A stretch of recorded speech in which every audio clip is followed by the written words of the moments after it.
বহুল আলোচিত সিনেমা পাঠান নিয়ে আলোচনার তুঙ্গে ছিলেন শাহরুখ খান।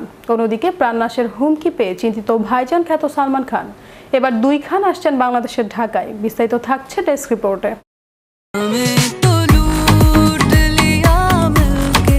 কখনো ছবি বয়কট তো আবার প্রাণনাশের হুমকি, সবকিছু ছাপিয়ে এবার বাংলাদেশে আসছে খান সাহেবের পাঠান।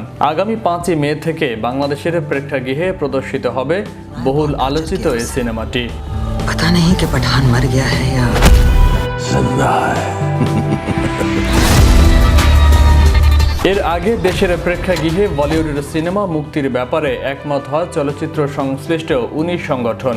তারা জানান, বাংলাদেশে হিন্দি সিনেমা আনার বিষয়ে এসব সংগঠনের দ্বিমত নেই।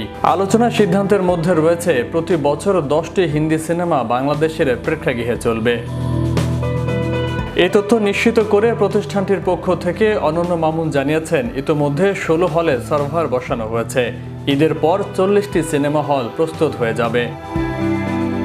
তথ্য ও সম্প্রচার মন্ত্রণালয় এ বছর 10টি হিন্দি সিনেমা আমদানির অনুমতি দিয়েছে।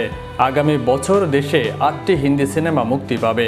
এ বিষয়ে সম্প্রতি 5 শর্ত দিয়ে প্রজ্ঞাপন জারি করছে মন্ত্রণালয়। প্রসঙ্গত, তুমুল সমালোচনার পর গত 25শে জানুয়ারি পাঠান ভারতে মুক্তি পেয়েছে। সিদ্ধার্থ আনন্দ পরিচালিত সিনেমাটি দিয়ে 4 বছর পর বড় পর্দায় ফিরেছেন শাহরুখ খান। এই সিনেমায় আরও অভিনয় করেছেন দীপিকা পাড়ুকোন ও জন আব্রাহাম। ক্যামিও হিসেবে আছেন সালমান খান।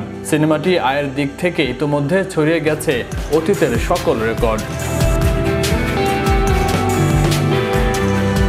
অপরদিকে ঈদে মুক্তি পেতে চলেছে সালমান খান অভিনীত ছবি কিসি কা ভাই কিসি কা জান। এ ছবিতে তার বিপরীতে জুটি বেঁধেছেন হাঁটুর বয়সী নায়িকা পূজা হেগড়ে। সূত্রে জানা গেছে 19শে মে বাংলাদেশে সিনেমাটি মুক্তি পাবে।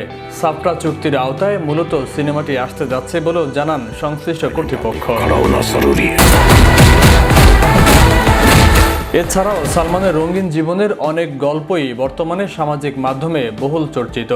এর মধ্যে প্রাক্তন প্রেমিকা ঐশ্বরিয়া রায় ও ক্যাটরিনা কাইফকে নিয়ে সবচেয়ে বেশি মাতামাতি হয়। এছাড়া মুক্তি পেতে যাওয়া সিনেমা কিসি কা ভাই কিসি কা জান এর নায়িকা পূজা হেগড়ের সঙ্গেও সালমানের প্রেমের সম্পর্ক নিয়ে বেশ কিছুদিন ধরে জোর চর্চা চলছে।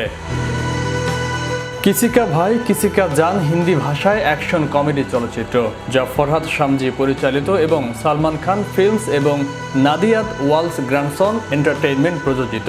এতে অভিনয় করেছেন সালমান খান, ভেঙ্কটেশ দাগ্গোবাতি, জগপতি বাবু এবং পূজা হেগড়ে। ছবিটি 2014 সালের তামিল চলচ্চিত্র ভিরামের পুনর্নির্মাণ। শত জল্পনা কল্পনার অবসান ঘটিয়ে অবশেষে হিন্দি সিনেমা আসতে যাচ্ছে বাংলাদেশের প্রেক্ষাগৃহে। ফয়সাল মাহমুদ, বিশ্ব বাংলা 24, বিনোদন ডেস্ক।